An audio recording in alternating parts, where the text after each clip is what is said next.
So we're going to start with the con man, the big red flags.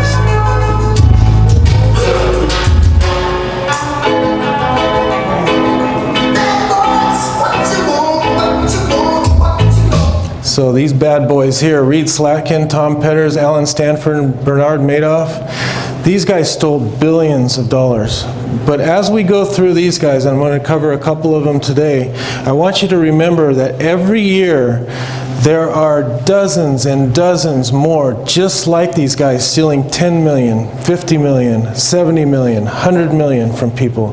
There's estimated about 40 to 60 billion dollars are outright stolen from investors every single year. So even though we're covering the big guys, their strategies, even for the little guys, to steal from people are the same. Another common thing is the con men, they're very generous with other people's money to keep their illusion alive. After all, they're stealing it from people, right? So they give it away to charities and make themselves look really, really good. This was Tom Petters.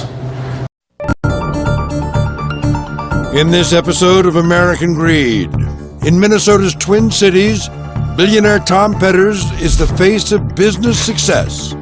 He was a deal chaser and a deal maker. You know, he was a mover and shaker. You couldn't hold Tom down. $8 million house out in Lake Minnetonka. I think the one in Palm Beach was $15 million. A local boy made good, who never forgets where he came from. We are a very caring company. That's one of our core values. This is a hometown guy who cares about his hometown, who cares about people losing their jobs.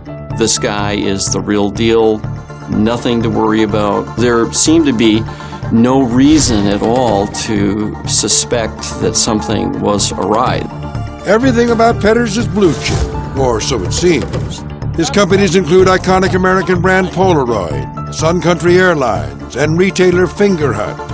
But Tom Petters' reputation is built on a foundation of lies. His legitimate business is purchased with dirty money. Petters wasn't really that smart. He wasn't really that good a businessman, but he was a damn good con man. And when his closest confidant turns on him, the Tom Petters empire, all $3.5 billion of it, begins to crumble. This is one big fraud, and that's what it is, and that's how I'm dealing with it. Yeah, $3.5 billion gone in that one. And he was so generous with other people's money, unbelievably generous. And then we have Bernie Madoff, right? This is what Bernie promised. The empty promises and wish fulfillment. I'm going to give you this. This is what the market does. And then he made fake statements to show this for years and years and years until the financial crisis hit and he couldn't hide it any longer. You're very convincing with your empty promises and false hope. When you're a sociopath like they are, you lie very easily. In fact, you prefer lying over telling the truth because it gets a thrill for you. Look how easily Bernie Madoff lied. This was an interview of 2007. You know, his fraud scam was in full steam ahead, and the financial crisis was approaching. You know, in today's regulatory environment, it's virtually impossible to violate rules. And this is something that the public really doesn't understand. And if you read things in the newspaper and you see somebody, you know, violate a rule, you say, well, you know, they're always doing this. But it's impossible for you to for a violation to go undetected. Certainly not for a considerable period of time. And when you consider the volumes of trading, the trillions of dollars of trading that go on, I mean, our firm, for example, alone, we trade in excess of $1 trillion a year. So, and that's one firm. You know, so when you look at the scope of the trading that goes on today in Wall Street, and you look at what we would consider to be the infractions, they're relatively small. You know, primarily because, you know, of all the regulation, and most firms do try to comply with that. So we determined that the best thing for us to do was basically to take the human being out of the equation. Now, that had two advantages in our industry. Number one, when you take the human being out of the equation, you solve your regulatory problems, because the nature of any human being, certainly anyone on Wall Street, is, the better deal you give the customer, the worse deal it is for you, because you're on the other side of the transaction. It's like going into any store. The store sells you television at a higher price, they're going to make more money. They sell you the lower price, their profit, goes down accordingly. So as honest as you can find, you try and get people to be. There's this normal, natural pull, that you have to deal with. So by taking the human being out of the equation to a great extent and turning it over to a computer to make the decision, I guess you could also program the computer to violate a regulation, but we haven't gotten there yet. Yeah, he sure did. He sure did. And did he have a downfall just shortly after this? yeah, it was soon after that. Yeah, because he couldn't hide it any longer. Yeah.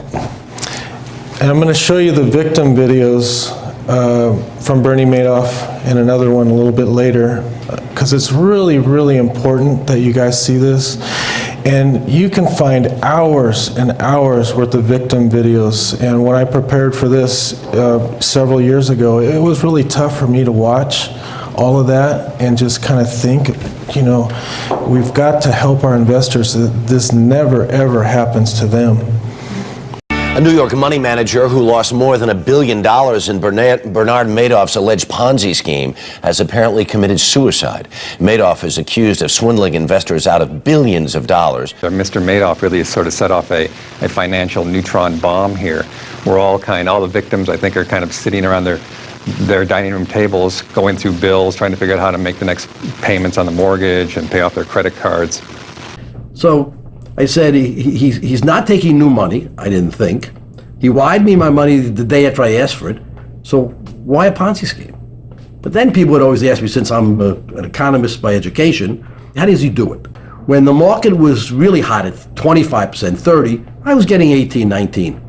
And then when the market was 2, I was getting 10, 11. And now I was getting 10, 11%. I thought that this was just a method of flattening your return.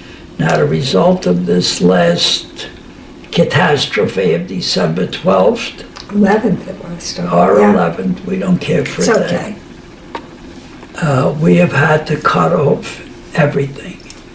We don't have anything for charities. So that's the hardest part for us. We're still at the point where we really have nothing. I'm 88, Jack is 91. We worked hard, we didn't have rich parents. We really worked terribly hard to get where we are. We want to get that out. Because of Bernie Madoff, Deborah Colton is out of a job and a 401k retirement account. But for her, what's most devastating is the impact on others. The $8 million charity she was running was wiped out. The worst part about the mess Madoff left behind, groups that were helping the most got hurt the most. We were together 55 years, and his first job was $34 a week, and we remember it because I made $10 a week more. We raised 4 children, put 4 kids through college, made 4 weddings. We had beautiful homes, and when we sold the homes, we gave Madoff the profit. So everything that we worked for is down the drain. My name is Erwin Salby. I've been a Madoff client since 1984. My parents had the account 20 years before me. I've got it now 25 years. I involved all my kids in it and all my grandkids. All of a sudden I wake up one morning, we have nothing. All of us. My sisters, my sister-in-law, myself, my wife, and my kids and my grandkids. If Americans cannot rely on our federal government to protect us, who can we? We're the little people that counted on this for the rest of our lives, that we would be straight. And at this stage in my life, I'm 72 years old, I wake up one morning and I got to worry about Social Security taking care of me for the rest of my life. Isn't that sad? Entire families wiped out. Husbands, fathers, grandparents, brothers, sisters, sons, daughters, all wake up one morning and it's gone. And you heard the guy said, you know, we can't depend upon the federal government. You can't depend upon the federal government. You can't. They only stop a fraction of the fraud. They find out about it afterwards, and they're left up to clean up the mess. That's what the federal government will do for us. Hedge fund founder Villachet killed himself after losing $1 billion of his and his clients' money. Bernie Madoff's son killed himself. It's literally a matter of life and death. And not to mention the stress, right? The emotional anguish for some people is beyond belief. This was from Financial Advisor magazine, March 9, 2015. Fraud victims suffer mental anguish and physical anguish. Nearly 2/3 of self-reported financial fraud victims experienced psychological and emotional stress. The report, Non-Traditional Costs of Financial Fraud, found the victims reported experiencing severe stress, anxiety, difficulty sleeping, and depression due to the fraud. And nearly half the victims blame themselves, not the perpetrators. You know, it's the perpetrator's fault. It's not their fault. But it's not just the money. It's the physical thing that it does to you too.